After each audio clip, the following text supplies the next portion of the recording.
Toute chose a son ombre, et l'ombre d'Allah est le trône, al-Arsh. Mais toute ombre n'est pas projetée. Ainsi, le trône dans la divinité n'est pas une ombre projetée, mais cachée.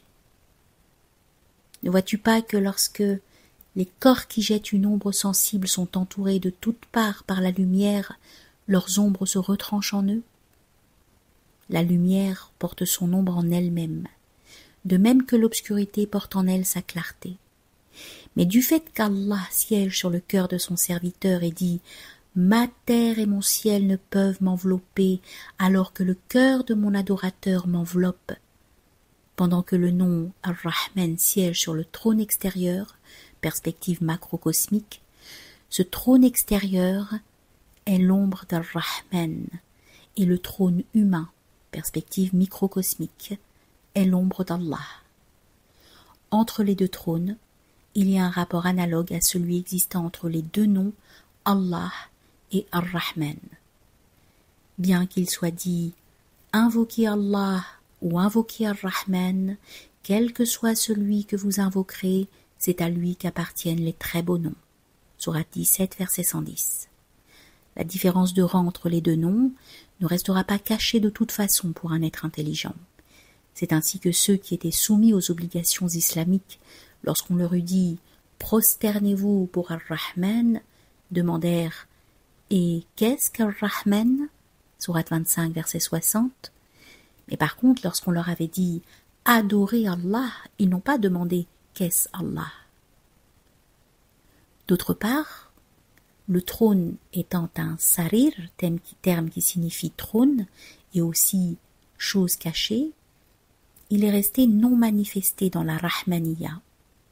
Par contre, l'assise divine, el-Istiwa el-Ilahi, donc celle de la Uluhiyya, sur le cœur se rattachant à l'idée du m'enveloppe. La Uluhiyya reste cachée dans l'homme, de sorte que le côté apparent, shahada, de celui-ci, est homme, et son côté caché, raïb, est Dieu. À cause de l'infiltration mystérieuse de la Uluhiyya dans l'être humain, celui-ci prétendit à la divinité en employant le terme el-Ilah, Dieu, tel le pharaon qui dit « J'ignore qu'il puisse y avoir pour vous un Dieu autre que moi » Sourate 28, verset 38. Or cela ne convenait pas, puisqu'il disait telle chose par un acte de volonté délibérée. Hanil Mashia.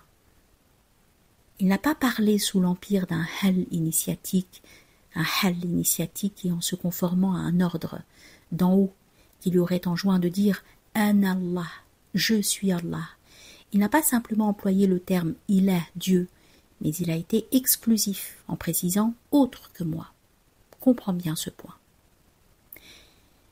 En outre, le pharaon a prétendu clairement à la Rububiyya, la seigneurie, qui d'ailleurs ne saurait égaler le pouvoir de la Uluhiyya, en disant « Je suis votre Seigneur le plus élevé ». Sourate 79, verset 24.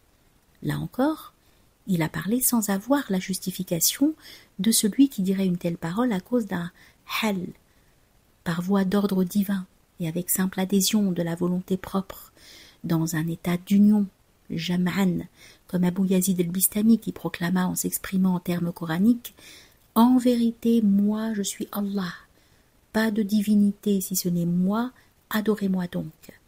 Sourate 21, verset 25. Et qui une autre fois affirma « An Allah, je suis Allah », car dans l'être de celui-ci, il ne restait nulle parcelle que la Uluhiyya, par une parfaite pénétration, ne remplisse de sa présence totale. La toute-puissance de la Uluhiyya sur tous les degrés des autres noms divins est évidente et décisive. Aucun nom ne saurait rivaliser avec elle.